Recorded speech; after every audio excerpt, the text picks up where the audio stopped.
Marneolinin kəndlərindən birində idim və seçici günü mən olduğum məntəqədə bir neçə qanun pozuntuları baş verdi. Onlardan bir neçəsini sadalamaq istəyirəm.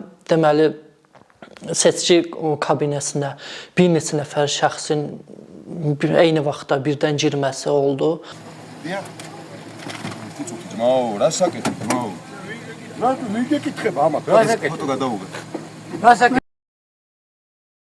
İki seçici komissiya üzvü şəxs yerindəcə bülletini götürərək orada imzaladı, öz adının qarşısından imza atdı, adını tapdıqdan sonra dairələdi, apardı, yəni hamının gözünün qarşısında kabinetə girmədən dairələdi istədiyi nömrəyi, xalqa da göstərə-göstərə apardı, qutunun içinə saldı kağızı.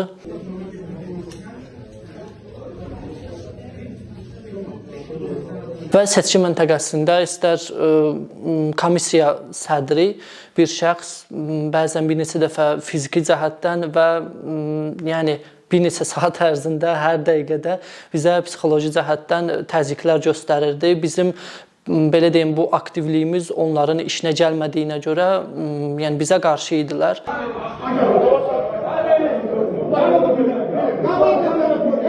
Partiya üzvləri, partiyada işləyən bəzi şəxslər seçki prosesi vaxtı məntəqənin önündə insanlara ya hədə-qorxu gəlirlər, ya pul paylayırlar, ya nələrlənsə onları yola gətirməyə çalışırlar. Belə bir şeylər olmamasını diləyərəm və ondan əlavə də yəni heç bir saxtakarlığın olmaması, ən azından əgər saxtakarlıq olmasa daha demokratik, daha şəffaf seçkilər keçirilir.